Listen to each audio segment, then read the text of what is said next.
Welcome back to the Popperian Podcast. And on today's episode, we have the psychologist, the writer, the professor, the researcher of consciousness, anomalous experiences, and what we're going to speak about today, memetics. This is Susan Blackmore. Sue, welcome to the podcast. Thank you. I always love talking about memes. Well, many Popperian listeners out there will have read your book, The Meme Machine, that we'll speak about today. And you mentioned Popper a few times throughout the book, a good handful of times, but I am guessing, just simply based on the amount of references, that it was Dawkins and Dennett that were the largest inspiration for the book, or at least the firmest origin. So how did the book come about, and how did you turn your research towards memes? It was extraordinary how the book came about. We're talking back 1996 now. I then had a burst of chronic fatigue, which I've had again recently, but never mind. I think I'm getting over it now. But it was really bad. And I was in bed, really could barely get out of bed for about 6 months. And I was so exhausted, I could hardly read either.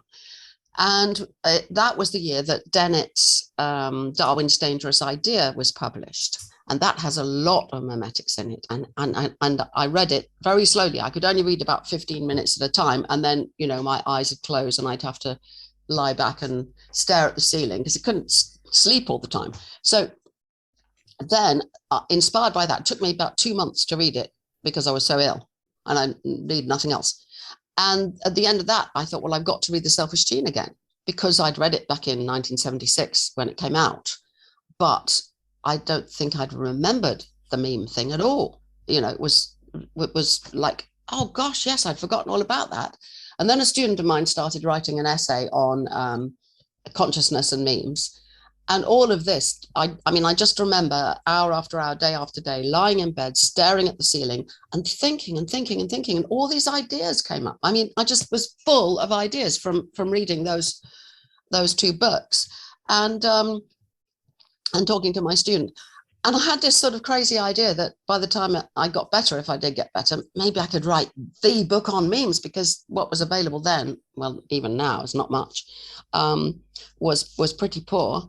And I thought, I couldn't really do that, could I? But when I was well enough to start typing again, out came the book. It was all, I would never normally make myself lie in bed and stare at the ceiling long enough to have ideas for a book, but I was forced to do it. And that's how the book came about. You mentioned throughout the book, you speak a lot about genes as well, of course, and the co-evolution of memes and genes. And you mentioned at some point, you're right, all of life is differential survival of replicating entities.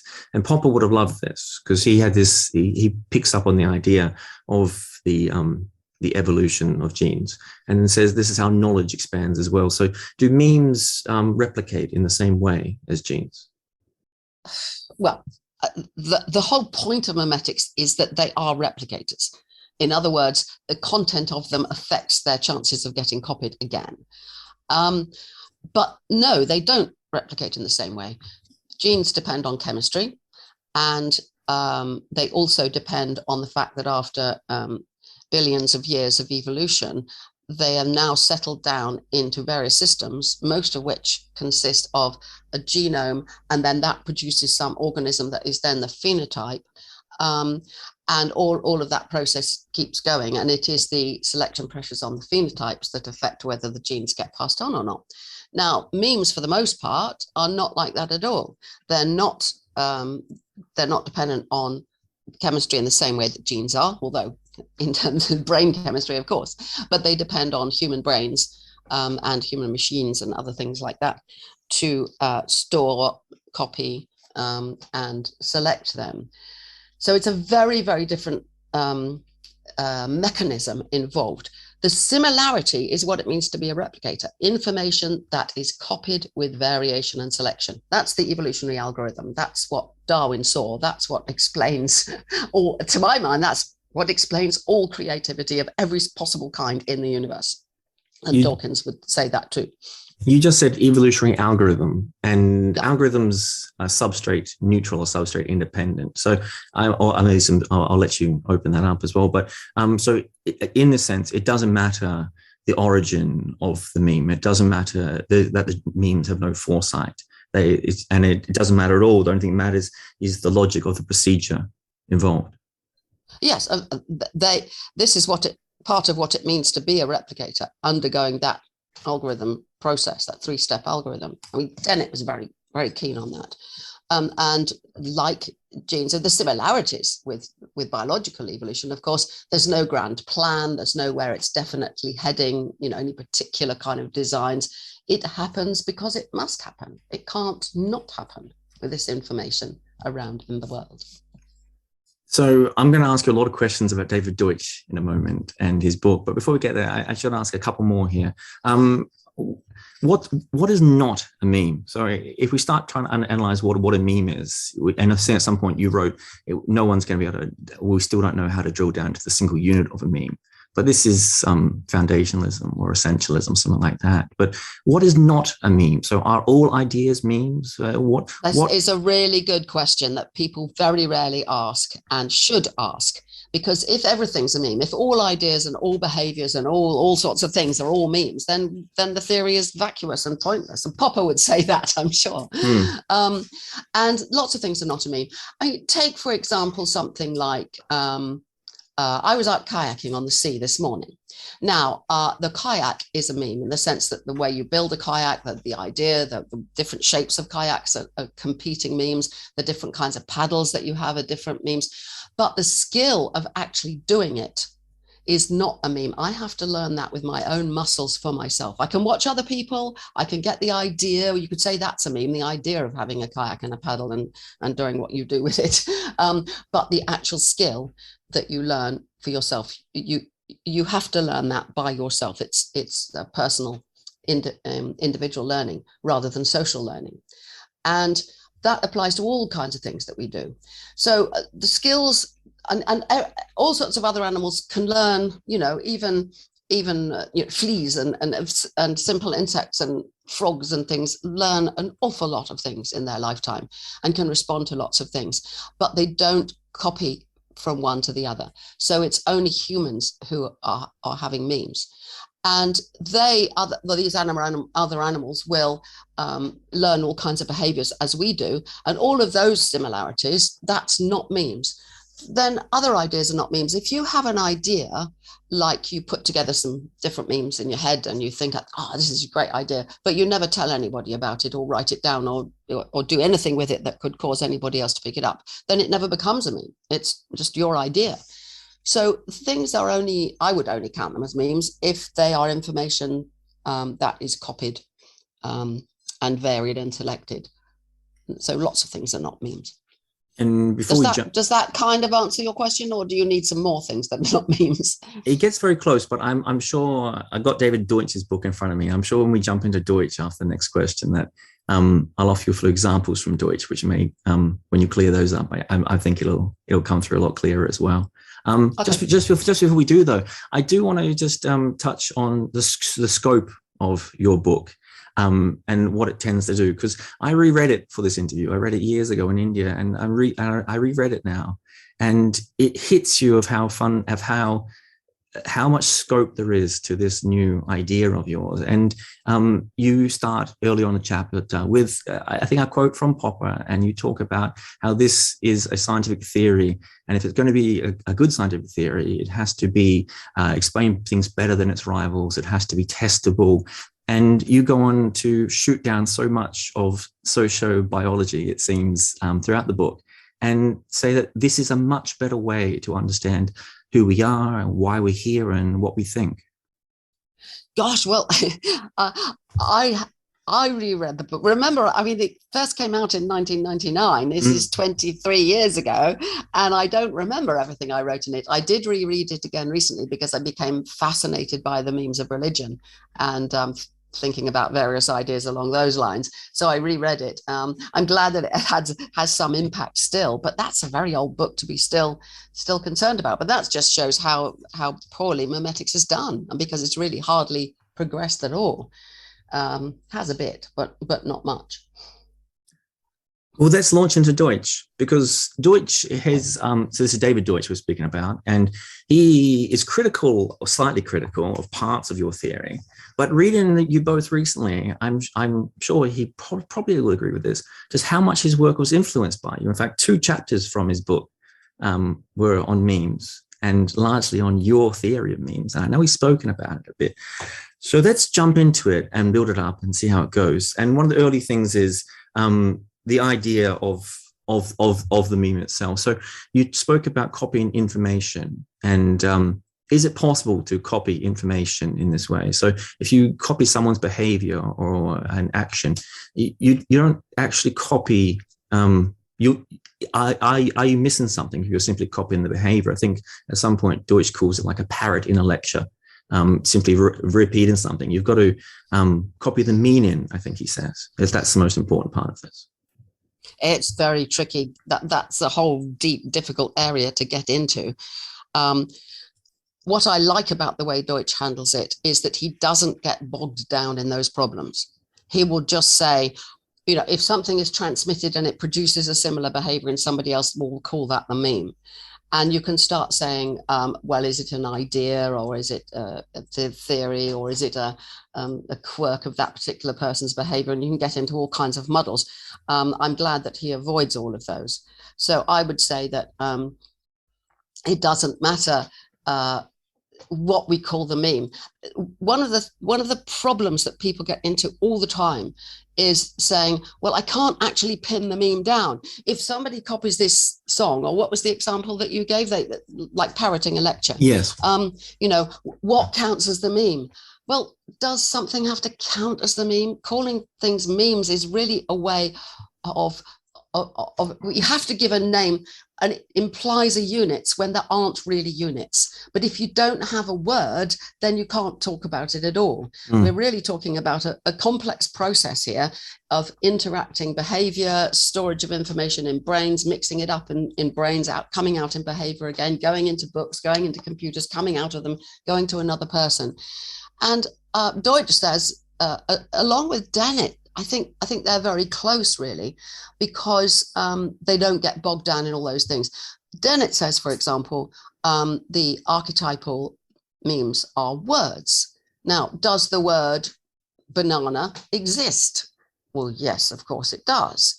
But is it the same meme if you write it down?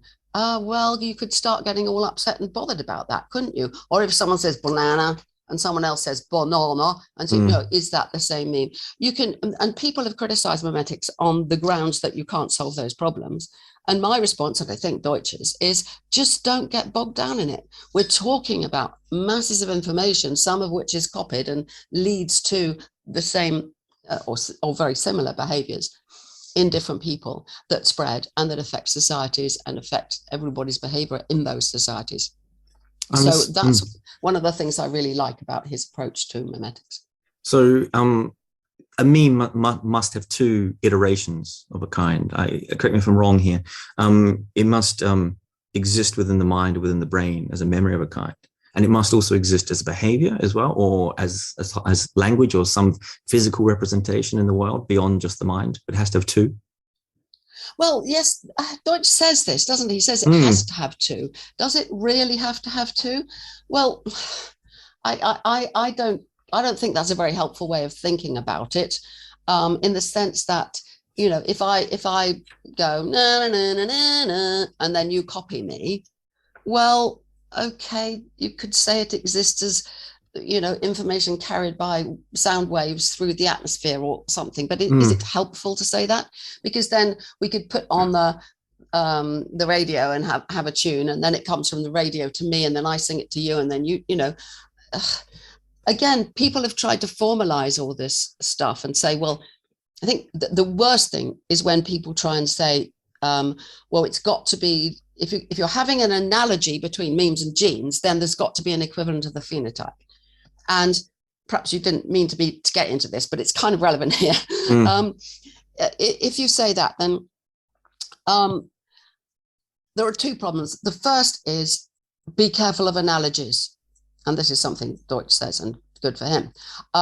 Be careful of analogies because they may or may not be close. And for me, and I've said this again and again, because objectors, critics keep saying, well, the analogy isn't very close, so therefore memetics is rubbish. I mean, they wouldn't put it like that, but that's the gist. And no, the analogy is not very close. We need to draw analogies with a great deal of care. So the underlying principle is that genes and memes are both replicators, and replicators do certain things and have certain powers, replicator power. It doesn't mean, as going back to your first question, doesn't mean that they work in the same way. They work in quite different ways. So in biology, for most biological creatures, there is the phenotype, which is the organism that is built using the information from the genome.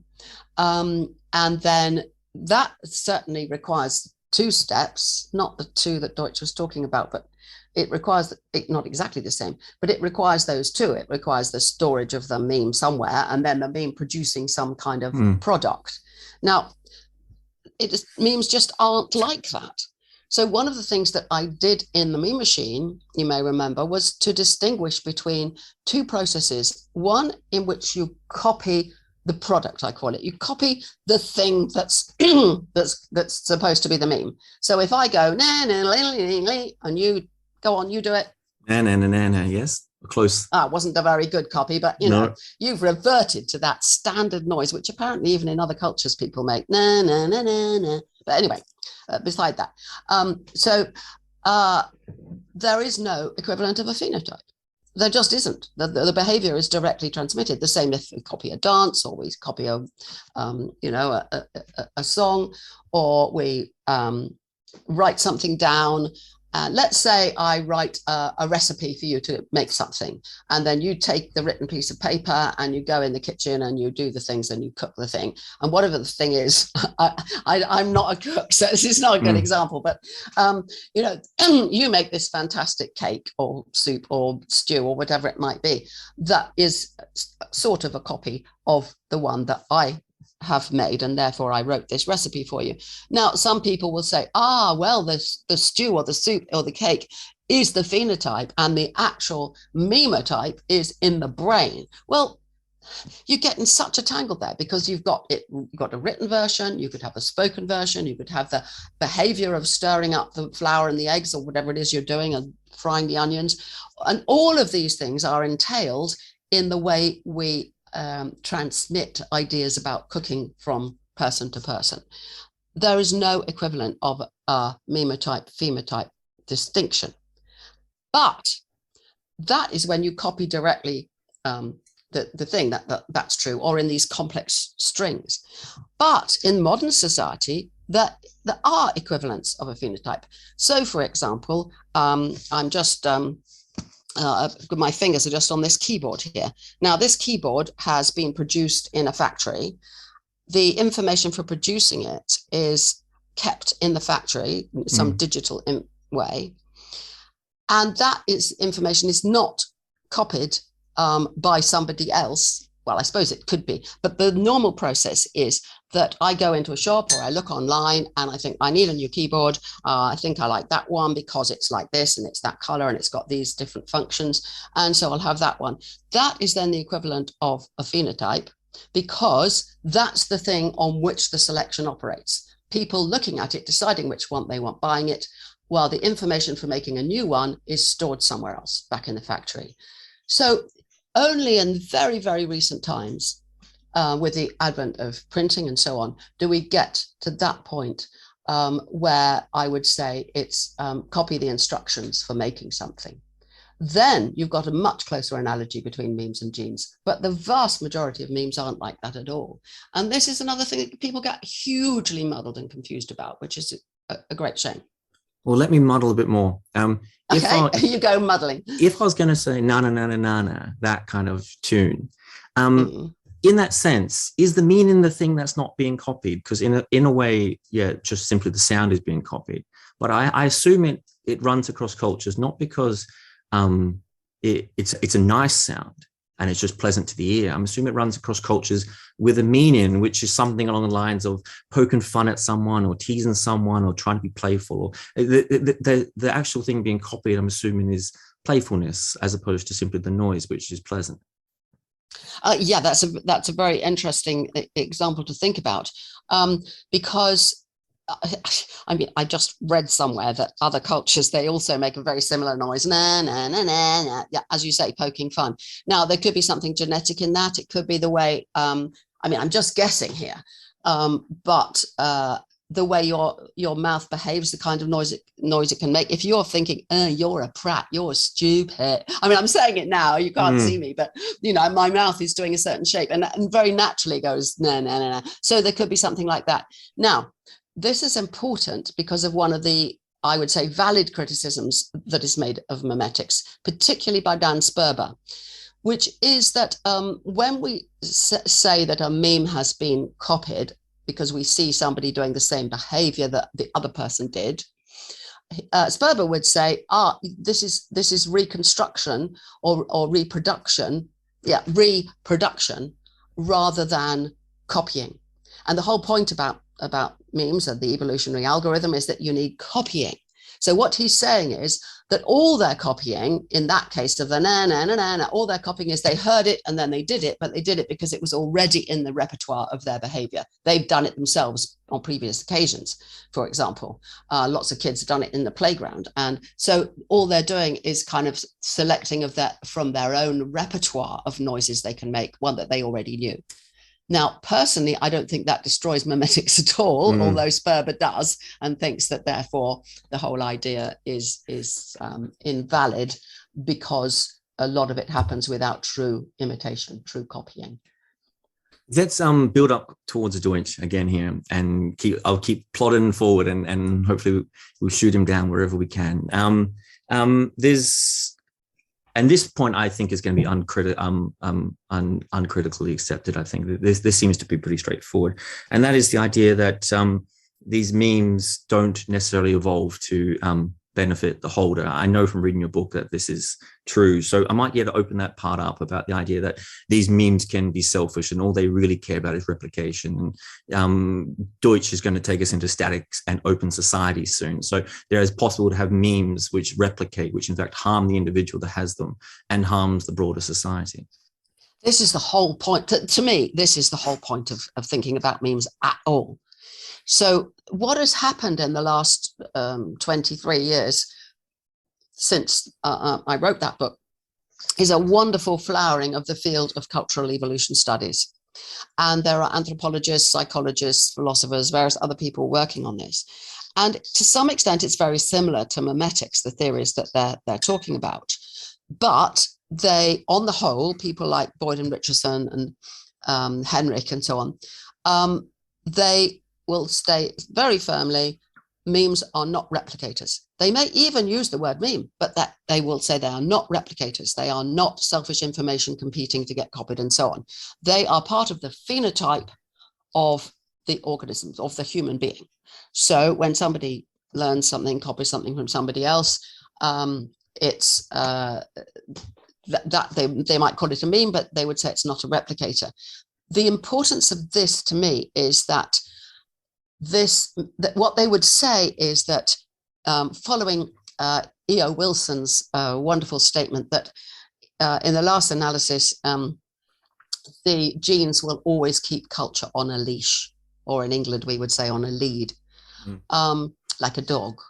So their idea would be that genetic imperatives will always drag culture back to benefit the genes. Whereas memetics is saying, there are two replicators and they both have replicator power, and things will happen which cannot and won't ever be dragged back by the genes because the other replicator can, in some circumstances, be strong enough simply to go off in its own way. So that is the critical point. And if we're taking a Popperian stance on this, can I find ways in which to test memetics with that in mind? To make predictions, and those predictions will be that the selfishness of this information will show up, that really awful memes will thrive. I mean, awful for us. You have to think about the advantage of several things: advantage to genes, advantage to human beings, advantage to societies or groups of people, and advantage to memes. And I would say all of the when I'm thinking about memes, I'm always thinking about whose advantage. But the selfish memes and the selfish genes are just doing their thing because they can't help it. As you said, their only interest is in either getting replicated or not. So there's a big difference between those theories and memetics in terms of selfish information. And I like the sort of extreme version, obviously, that everything around us is information competing to get copied. I've just been reading a fantastic book called The Ascent of Information by Caleb Schaff. And he's really kind of going even further in the sense that that it's all information bubbling up and doing things, and ultimately even looking to see whether the laws of physics might emerge from competitive information. My knowledge of physics isn't great enough to understand that, but he just dismisses memetics. He says, well, memes is one popular idea about it, but I'm not going down that rabbit hole. Okay, fine. But I think, I think he's wrong, and I think Deutsch is right. And yes, it's all about selfish information competing. Looking for tests of this is very important. And there's one wonderful paper been published recently by Hofhaus and can't remember his name. Wonderful paper on the medieval witch trials, in which they specifically ask the question, whom did benefit from all these false trials, the torture, the murder, the burning at the stake, and all of this.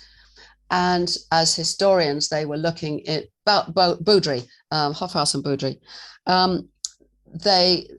They looked into all the arguments about who benefited, and in the end come to the conclusion that it's the selfish memes alone that benefited. Whole societies were destroyed and almost collapsed from the weight of all these terrible things going on. Obviously, people were most people really suffered, including the people who were actually doing the trials. That the religious people, the bishops and what have you, they suffered too. They hated doing it. The genes, lots of people died. That's not going to help the genes at all. And so you're left with a memetic explanation. I think the memetic explanation, I agree with those authors, that is the best explanation we have. That's the kind of thing that we need to look for to make a distinction between memetics and other theories. I hope you're enjoying the podcast so far, and I apologize for this brief interruption, but I will take this moment to briefly send out a plug for the podcast itself. The Popperian Podcast is something that I've been planning for quite a while, and it's something that I want to keep running month to month. But to do so, it's going to need your help. If you're willing or able or interested, please go to the links below the podcast and support us however you can. It will be your help as listeners that keeps the podcast going and keeps the content coming out, and I thank you in advance. And with that said, we will now return to the second half of the interview. Thanks for listening. Let's broaden that out slightly and look at Deutsch's larger swath of history, because this is going to lead us towards his anti-rational meme a little bit more here. So I wonder how, I'm assuming that this may fit with your thesis as well in some ways, though there might be a few differences.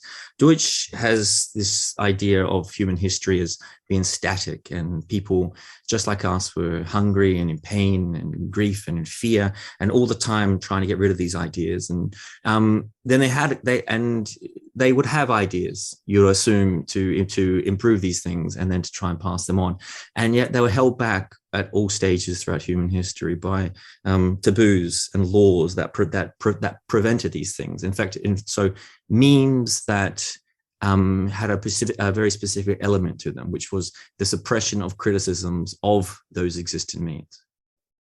Yes. And religions are the prime example of that, but there are plenty of other examples if you look at in anthropological evidence on the behaviors in different societies. Yeah, Deutsch's idea, it's really the same idea.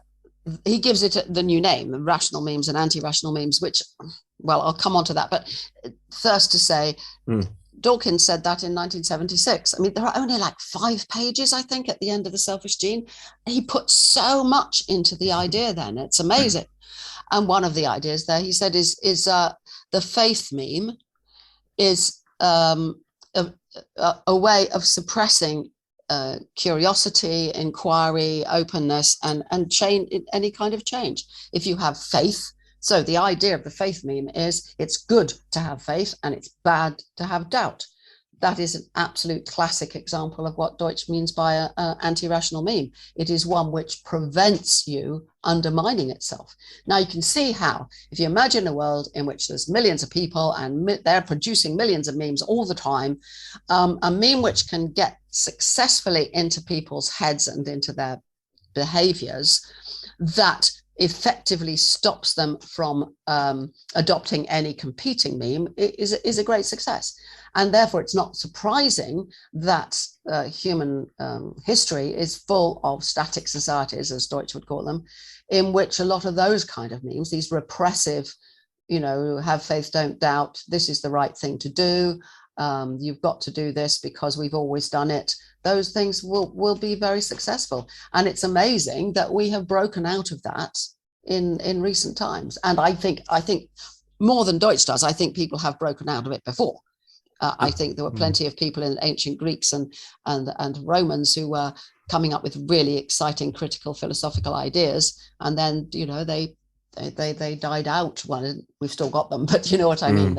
They're left only as historical records. So I think there've been those kind of rational memes popping up all over the place, and the anti-rational memes, the faith is good type memes, keep competing, and it's a battle to and fro. And I think you can see it playing out in the world today.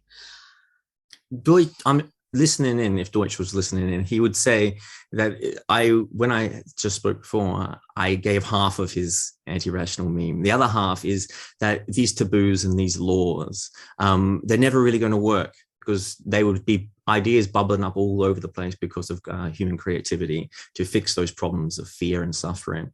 And it would just be too hard, a game of whack-a-mole trying to keep them all down. And so what the anti-rational meme would do in most cases would be not just to say you can't think this thing, but to channel people's creativity into suppression of the meme, into suppression of maybe of those behaviors themselves.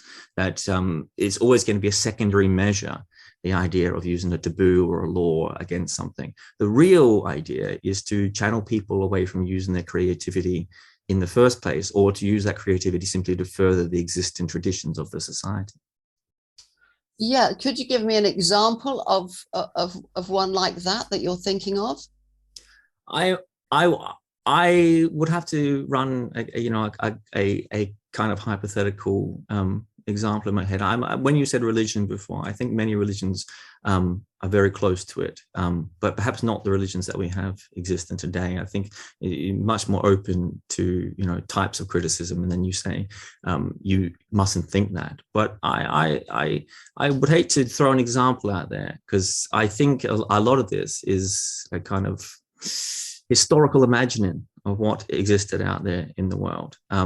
Because even if you look at societies today that we consider repressive, I am sure that creativity is bubbling up with new ideas, and there's just taboos often that is shutting them down in those cases. Yeah, I mean, think about Afghanistan or the women.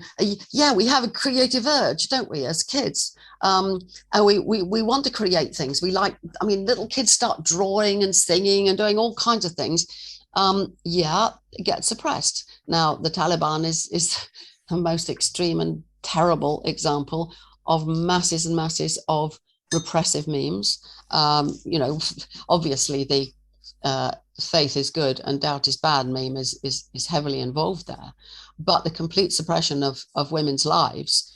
So one tranche of that is you can't have any books, you can't have any televisions, you can't sing and dance, you can't have radio, you can't have the internet, because all of those things would be a threat. So those are very, very classic. I think Deutsch doesn't mention that kind of thing at all, but I'm particularly interested in that. How is it possible in the 21st century, with all the knowledge we have, that there are women who are not allowed out of the house at all? They're basically kept as breeding machines for the men.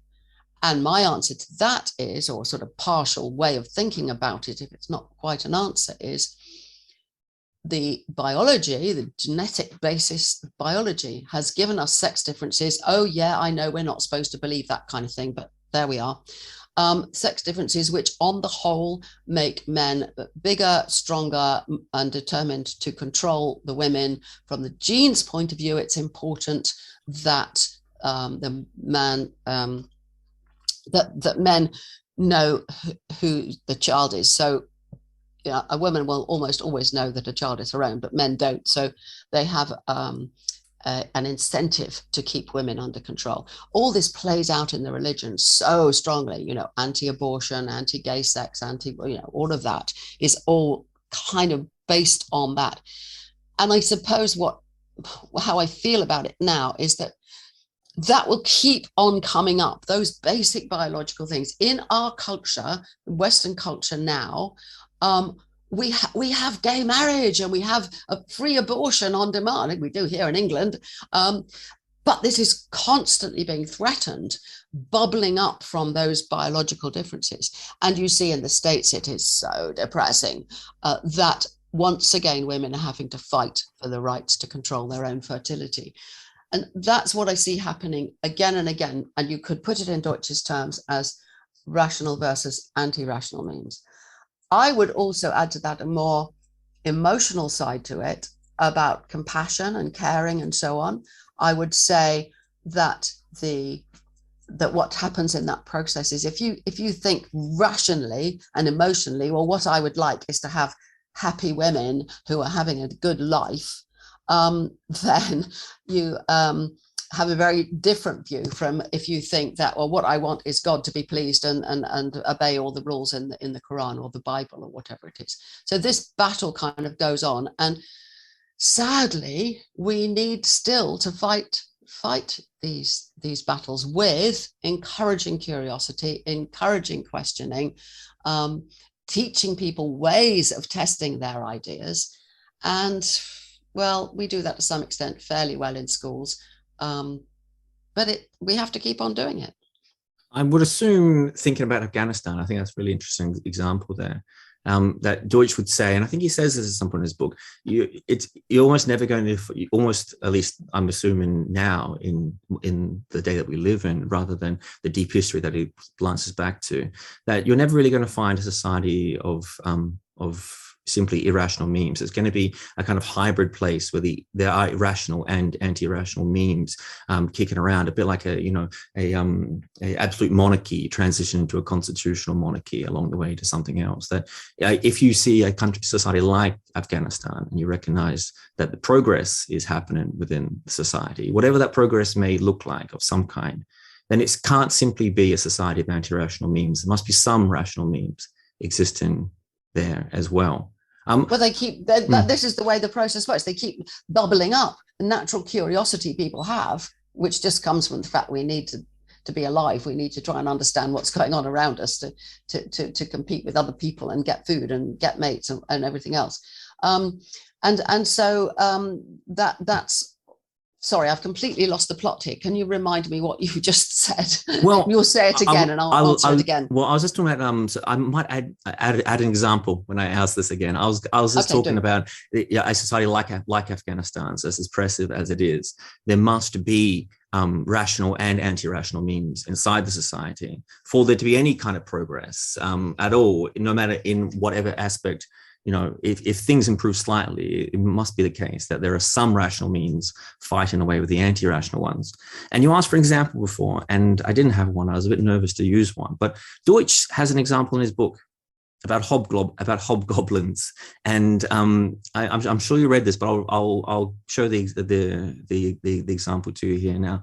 He says, imagine there's a fairy story about hobgoblins, and if children fear it, they grow up and they pass it on and they make their own children fear it. So he says that's not anti-rational meme, that kind of thing. He says over generations, people are eventually going to criticize it, and it'll eventually fall away, and truth will swamp it in some way. Eventually, it's going to evolve into extinction. He says an anti-rational meme would be one that disables the listener's ability to be rid of the hobgoblin and entrenches the overall compulsion to keep thinking about this, and tries to exploit a genuine vulnerability within the human mind. And that is the behavior of the anti-rational meme as opposed to irrational meme. It's not that just think about a hobgoblin seems irrational, but there's a difference. I'm not sure. It is irrational. And I think you used the word irrational meme, I think accidentally. But you used the word irrational in the middle. Yeah. And I think that actually is needed, and Deutsch doesn't have that, because the hobgoblin is an irrational meme. And there are millions and millions of irrational memes all over the place. He's quite right to distinguish between that and anti-rational. So we have got these three things. Plenty others as well, but we've got rational memes, which involve curiosity and questioning and evidence and testing and all of that. We've got irrational memes, just loads of rubbish, things that are not true, so on. And we have anti-rational memes, which specifically suppress things. Now, you were implying there that in the case of Afghanistan, well, there must be progress, and this is something where I really disagree with Deutsch. In as much as I can understand what he says about progress. I thought you might. Yeah. He criticizes me for saying that there is no progress, but I don't think I said that. Although I haven't gone back and looked to see exactly what I did say, but my view now would be that mimetic process is any replicator evolving process. Necessarily produces new things. In that sense, there's progress. There's bound to be more new stuff, more complex stuff, although it can go backwards as well. But generally speaking, you get more and more stuff, just more and more and more and more complex. That happens, but not in any particular direction. But if you think about something like Afghanistan, you were implying that inevitably it will get better. But what if it doesn't? Religious societies like that have survived for thousands of years, perhaps more fairly to say many hundreds, many centuries, and hardly break out at all. In Afghanistan now, there is such oppression. If you are not allowed to learn to read as a woman, which you're not, people are trying, but if you're not allowed to learn to read, how are you going in any way to get your natural curiosity and inquisitiveness thriving? You can't. Those anti-rational memes will absolutely suppress you and keep the society static. He's absolutely right about that. I'm just more fearful of what will happen there. How will Afghanistan ever break out of this unless the Taliban in some way disappear? But they have very, very, very powerful memes. And why is it all men who run the Taliban? I think it is. There may be some women, but for the reasons that I was explaining earlier. And that will keep on happening. And you go backwards. I find it horrific how the United States has become so religious. It's very scary, because people in the arguments about abortion, gay marriage, that kind of thing, it's the Christian right who are trying to suppress these things and trying to take us back to a society in which freedom of expression, the freedom of women in general, but also freedom of gay people to pursue what they find right in their lives, all of this being suppressed again. So there's no inevitability, I believe, about the good, if you like, the rational, the inquisitive, the inquiring, the let's go somewhere, let's do something different. There's no guarantee that that's going to survive. If I want to get really depressing about this, when climate, today I'm sitting in England, it's 27 degrees outside, which is almost unheard of here. And we have no rain in the 2-week forecast at all, which is also practically unheard of. Climate change is hitting us bad. It's very nice going kayaking in the sunshine, but, the lurking in is this problem. So as it gets worse, and we'll have more problems with immigration, with people who can't feed themselves anymore, can't live where they did live, moving and trying to get to countries which have a better climate and all of that. Will the rational memes, the inquisitive, inquiring memes survive? Or will it be a case of the anti-rational memes closing everything down, saying this is what you have to do, you don't ask any difficult questions, you're not going to survive unless you eat this, do this, whatever? I don't know, but I think it's quite possible. See, I would agree with the and I'm sure Deutsch would too. There is no inevitability to these processes, but well, he kind of seems to imply there is, that things get better. He does say there's an objective, there's objective better and worse. Yes, which to some extent I agree. And he says there's objective, aesthetics or so on. There's objective beauty, which to some extent I agree, and so on. Objective moral values in particular, but I'm not sure that's enough. I'm sure it's not that it's inevitable from reading him. It's that things can go horribly wrong and take the step back. It's that you can recognize progress often when it happens. Yes, well, I certainly agree with that. Do you think on that point about complexity, because this is clearly the largest disagreement between yourself and Deutsch about progress? So when you say that things get more complex, is it true that increased complexity, you would say it's objectively better than what came before it, or no? I wouldn't. I mean, if you think of you look out at the field I'm looking at with trees all over the place, a couple of million years ago, of course that's impossible to say because you can't say what the same place was, but the planet had only very simple organisms in it 4 million years ago, and now look at the complexity of what we've got. There weren't elephants. I mean, I suppose I was sort of rebelling there because remember, we're talking 23 years ago against Stephen Jay Gould, who said there is no such thing as progress of any kind. He said basically that there never is. And I never really understood his argument, so I'm not doing justice to it. But he said that the greatest massive living stuff on the planet is still microorganisms, as it always was. And there really isn't any such thing as progress. So I was kind of rebelling against that, as was Dennett in Darwin's Dangerous Idea as well. So I probably came over as rather too strongly on that. I was trying to make the difference. I would still make the difference between thinking, which many people erroneously do, that an evolutionary system inevitably goes in a particular direction which they would call good. It doesn't. It goes in whatever direction happens to be because of the vagaries of, the weather or anything else, and mostly other creatures.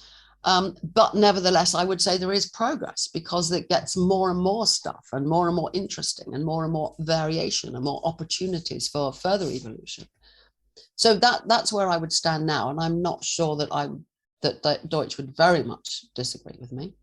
Probably not much. It'd be on semantics or background knowledge, I suspect. And it's very tricky, that one. Where he does criticize me, and I would like to fight back, is about creativity, because he says that I play it down, that I don't say enough about human creativity, that I'm not using his exact words, I don't remember his exact words, but he implies that I don't think that human creativity is important in mimetic evolution.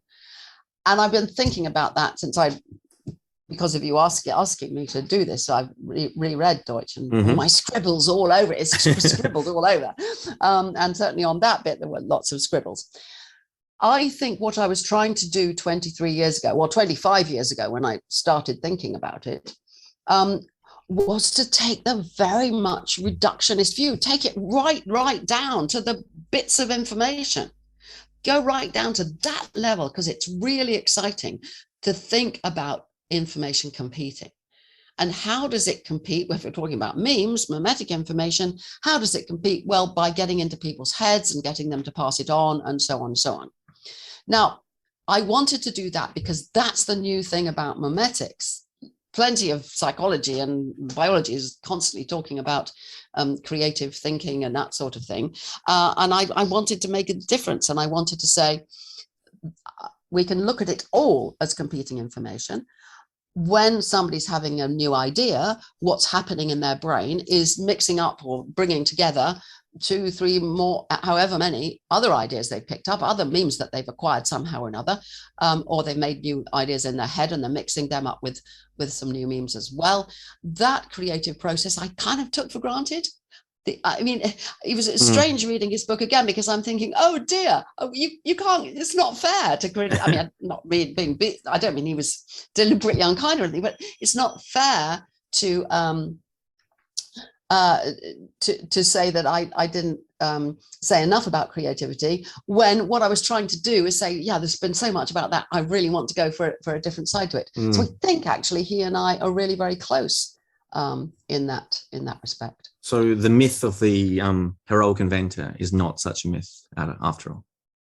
Well, I think I was there quoting Bestseller, wasn't I? Yes. And that was about the heroic inventor, that the one person who gets the name, the Newton or the Einstein. Well, Einstein probably was, but that very often what happens is somebody gets their name on a thing, and actually there were several other people who might have been involved, and so on and so on. So I would say that the heroic inventor idea is a sort of exaggeration, is usually wrong, because there are lots of other things that go into it. But I'm not remotely saying that there aren't human inventors. I mean, of course there are lots and lots of human inventors. I mean, otherwise there wouldn't be any variation and selection. We are selective machines. We are human beings are meme machines, and we copy, vary, and select. We're selective copying machines, I would say. Selective replicating machines. And we do that by mixing them all up, and we're extremely creative with it. Does truth have a leg up in this process? So, I think at some point, I think it's Deutsch, or perhaps it's yourself, I can't remember, use the term usefulness, and usefulness has some value here. Whether it's if you're trying to do some, you're trying to create some sort of art, then beauty has a value. If you're trying to tell a joke, then funny is an objective thing you can say. Of course, about the jokes. Of course. I mean, you have to ask, how does any meme get where it is to survive such that we notice it? Well, it's got to have something going for it. So again, we come back to this question, well, who's benefiting? In the meme is itself selfish information. If it can get copied, then it's benefiting. But it won't get copied if it doesn't benefit something else in some way or another. It's got to get a toehold somehow. So there are lots and lots of different ways of a meme getting a toehold in a human brain. It can be true, and that is a really, really good one. So thank goodness we can have science, because science involves the scientific method, testing, asking questions, comparing evidence, and that's how truth plays out. And on the whole, although not to 100%, in science, most of the data is true, and it benefits from that point of view. But that memes don't care. They don't care whether they tell you a lie that just happens to be something that people like and will pass on. So, I mean, the internet is full of absolute garbage, which has spread, even though it's not true, but it's got to have something else. If it's not using truth as its way of spreading, it's got to have something else. Now, if it's a religion, it can use the truth trick, or some other things can as well, cults and so on. In other words, saying this is true, because people have learned that on the whole, finding true things is good. So when, this holy book has all the truth in it, that's the truth trick. Then you've got all these other things you mentioned, beauty, but what about revenge? So if you can, a meme to help you to defeat your enemy, or memes that play on the least nice of human tendencies will succeed just as well. And we see that all the time if you look at what's online and what's spreading. Horrible, horrible, horrible things. And there's one reason there, to some extent, if you know something horrible that upsets you, it can actually help a bit to tell somebody else, because you feel a bit better you've shared this horrible thing. Now that can make horrible things spread. Yeah. Or it can be, I'm going to make you experience this horrible thing because I don't like you, and then you'll do the same to somebody else. So every meme has to have it'll only survive if it's got something that will help it survive. And that can be many different things. Even if that thing that helps it, Deutsch has at some point in his book, he says something along the lines of all memes tend towards becoming static, so becoming anti-rational, so shutting down the means of error correction. And this, you talk about alien abductions and religious experiences in your book, and you speak about how those truth tricks play out within them, and they do offer something to the person involved. They answer questions, but they still shut down error correction. So do you follow Deutsch there, that all memes tend towards staticity? No, I don't. I don't follow him there. I can see what he's getting at, and I think a lot of memes do go in that direction. But I'm not sure that I do follow Deutsch in saying that they must inevitably go that way. I don't think that's true. Some memes will tend towards anti-rational, of course. All memes are only going to survive if they can protect themselves in some way. But some memes are just damn good memes forever, and they'll stay good memes. I mean, some scientific theories hang around for a very long time because they're very good, and they're not going to go anti-rational. Others do go. So I don't know. It's an open question and an interesting one. I'm assuming Deutsch would say the must is the part he disagrees with there. Is that it's not that they must go there. It's just that they will tend in that direction. Yes, maybe I'm making him out to claim a stronger claim than he actually made. But you see, I think he's raised some very interesting things here with this, these static societies and dynamic societies. And I'm looking around the world and seeing these, and it raises so many questions, which I think can be answered with memetics. I suppose this, in the end, is what's exciting about it. Here we have a theory which is generally rebuffed by just about every scientist, is sidelined by the theories that are very relevant, cultural evolution theories, which are different but tackling the same questions. And Deutsch has brought up all sorts of possibilities, and I hope I have as well, as to how to think about this. And I think memetics will help us in the future to think about the way societies change. This is not to abolish, sociology and all the theories that have gone on in history and in human behavior in other ways at all, but it's to say, here is a new light to see them in, to see selfish information actually having power over us. I think gives us a better handle on some of the problems that we face now. I mean, we haven't even mentioned the third replicator, which, as you may know, I think that what's happening is we have produced all of this machinery, incredible computational machinery, and all the storage spaces. And we're currently pouring energy and resources into all of this. And what I think is happening is that the information, the selfish information stored in all these servers and computers and phones and everything all over the place, is itself taking off as a further replicator. And it's selfish information again. It doesn't care about us, and it doesn't care about the planet because it can't. And this is something that really scares me for the future, because we humans in general, we're communicative things. We want more and more of Facebook and Instagram and TikTok and whatever things might come next. And because we like that, it doesn't necessarily benefit us. It does not make happy people having 5,000 so-called friends, or whatever it is. It doesn't necessarily benefit us at all, but we want it. And this is a very critical thing to remember in memetics, for my mind, is what people want isn't necessarily what's going to make them happy. So we want all this stuff, and we go on wanting it. So we build more and more servers. We make more and more interconnections. The internet gets bigger and bigger and bigger. Billions of pictures and new posts and everything going up every day. And that requires storage space. And the storage space produces heat. And the heat needs to be dissipated somewhere. And we get into entropy and stuff like that. But we're digging up fossil fuels and using all the, so much of the power that we're producing increasingly goes into promoting the third replicator, this digital information that's competing out there because it must. And I will use the word must there. I should, you're right to pick me up. I should be careful with must. But I would use the word must in when you have the evolutionary algorithm running, you must get creative products out of, apparently, as it appears, out of nowhere, design out of nowhere, as as Dan Dennett put it. So there's a must there. So I think this is the way we're heading, and it's very exciting to think in terms of selfish information, but it's also a bit scary. On that, I must ask you one last question. Deutsch, I've got the last sentences of Deutsch's chapter and the last sentences of your book in front of me.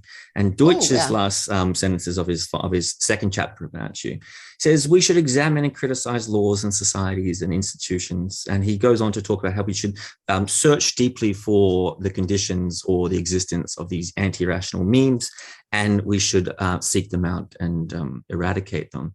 And as I granted, he's talking in a societal way rather than just the individual. But at the end of your book, you have this wonderful point where I might actually quote you. This is the last sentences. This is you're talking about the self and the selfplex, and you say, in this sense, we can be truly free, not because we can rebel against the tyranny of the selfish replicators, but because we know there's no need to rebel. And you talk about the idea that no, I didn't say there's no need to rebel. I said there's no one.